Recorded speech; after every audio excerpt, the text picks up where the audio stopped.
Assalamualaikum warahmatullahi wabarakatuh. Salam budaya, salam rahayu, salam waras. Sedulurku sekalian, selamat bertemu kembali dengan saya Kang Jinggo di channel Tonatan TV. Kali ini kita akan mengupas kembali perjalanan dakwah Kanjeng Sunan Kudus. Ini mohon maaf ya, karena kondisi saya masih agak bindeng-bindeng. Dan saya ingatkan sedulur sekalian, bagi panjenengan yang baru menemukan channel ini, jangan lupa untuk menekan tombol subscribe. Dan bagi yang sudah subscribe, jangan lupa untuk like dan komen. Dan bila video ini panjenengan anggap bermanfaat, silakan bagikan kepada yang lain melalui akun media sosial yang panjenengan punya.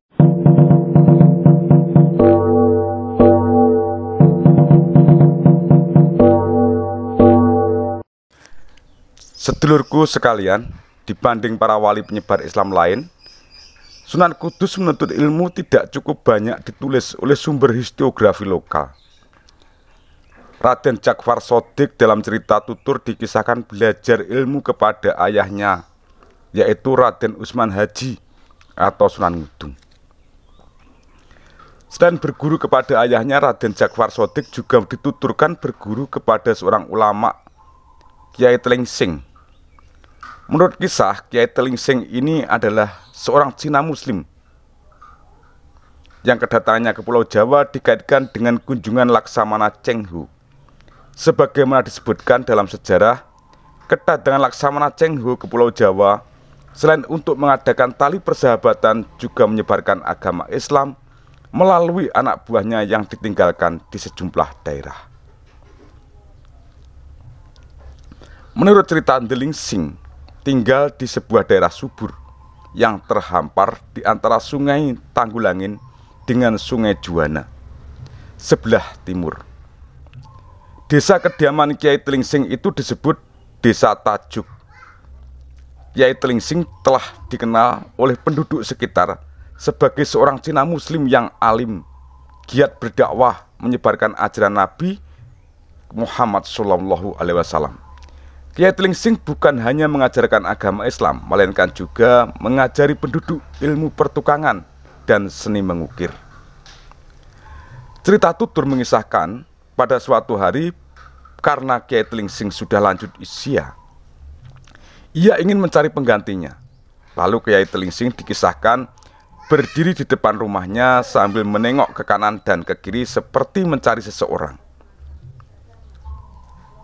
Jadi dalam bahasa Jawanya ingak-inguk gitu ya. Saat itu dikisahkan muncul Raden Jakfar Shodiq dari arah selatan. Setelah berbincang sebentar, Kiai Tlingsing dan Raden Jakfar sepakat untuk membangun masjid sebagai tempat berdakwah. Lalu didirikanlah masjid yang dalam waktu singkat sudah jadi, yang disebut masyarakat sebagai Masjid Tiban, bermakna masjid jatuh dari langit. Karena diawali peristiwa Kiai Tlingsing yang ingak-inguk menengok ke kanan dan ke kiri, masjid itu disebut Masjid Nganguk Wali, karena Kiai Tlingsing telah menunggu kedatangan seorang wali dengan ingak-inguk.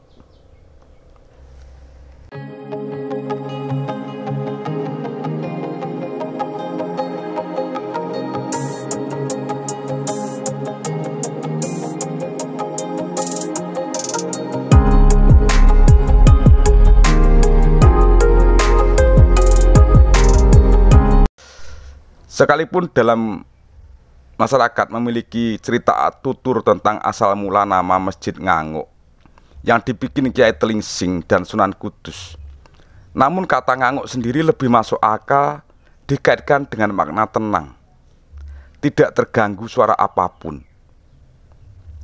Seperti kata kawi hang itu tenang, tidak terganggu, dan nguk adalah partikel onomat yang bermakna suasana tenang, tidak terganggu oleh hiruk pikuk jeritan kucing hutan sekalipun yang berkelahi. Desa Hanguk atau Nganguk dimaksudkan sebagai tempat untuk mengasingkan diri, kalau dalam laku rohani uzlah, karena Kiai Tlingsing sudah tua dan ingin melakukan uzlah dan tugasnya berdakwah digantikan Jakfar Shodiq yang tidak mengubah nama Desa Tajuk menjadi Kudus. Menurut cerita tutur, Raden Djafar Shodiq dikisahkan berguru kepada Sunan Ampel di Surabaya selama beberapa tahun. Sumber ini perlu diperjelas, mengingat ibu Raden Djafar Shodiq adalah cucu Sunan Ampel.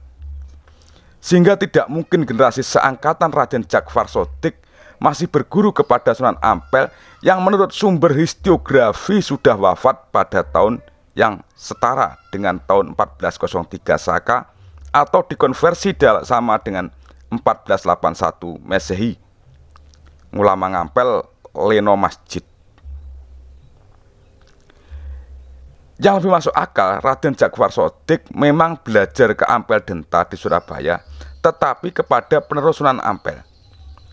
Dalam cerita tutur bersifat legenda, Raden Djafar Shodiq dikisahkan suka mengembara ke berbagai negeri yang jauh, dari tanah Hindustan sampai ke tanah suci Mekah dalam rangka beribadah haji.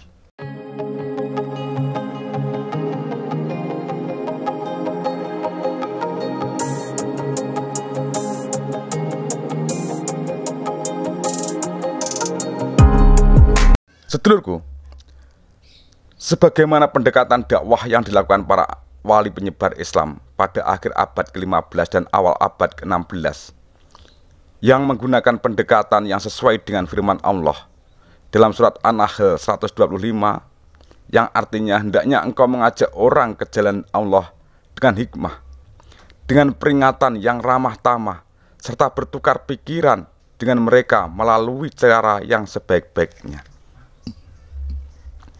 Dengan kebijaksanaan dakwah itu sebagaimana wali songo lainnya, Raden Djafar Shodiq berusaha mendekati masyarakat untuk menyelami serta memahami apa yang diharapkan masyarakat.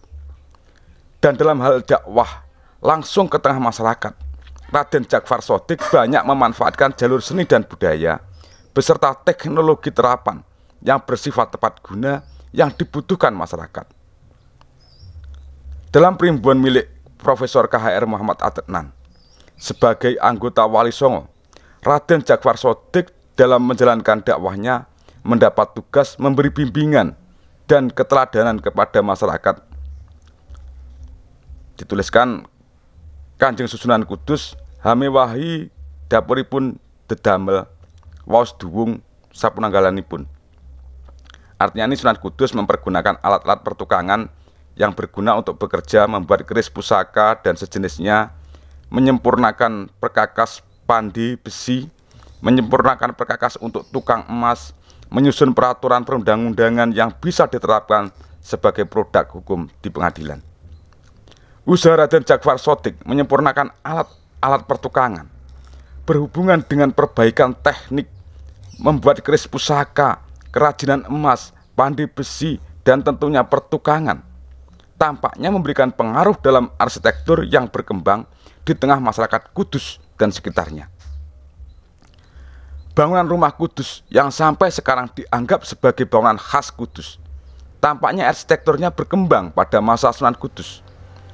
Karena relief-relief yang terdapat pada candi-candi di Jawa Tengah, tidak satu pun yang menunjukkan arsitektur sama dengan bangunan rumah Kudus.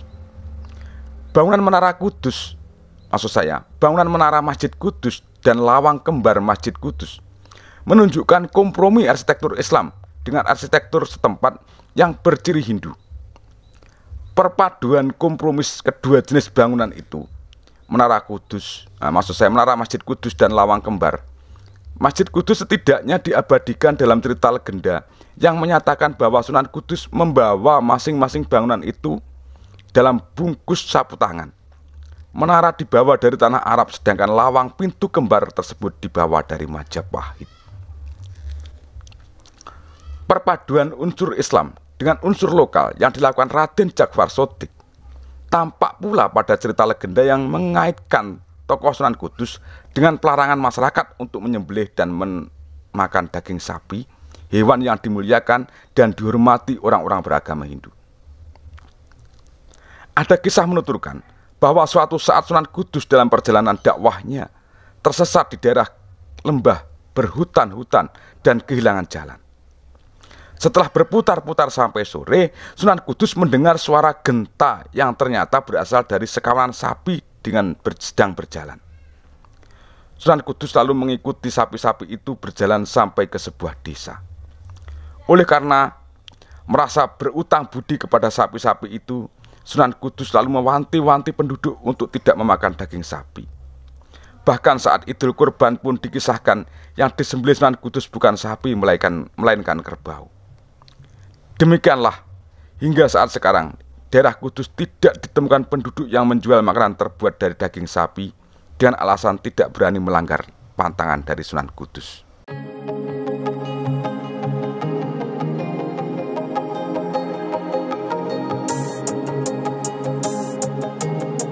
Sedulurku yang berbahagia, kiranya cukup sekian dulu apa yang bisa saya sampaikan terkait perjalanan dakwah Kanjeng Sunan Kudus.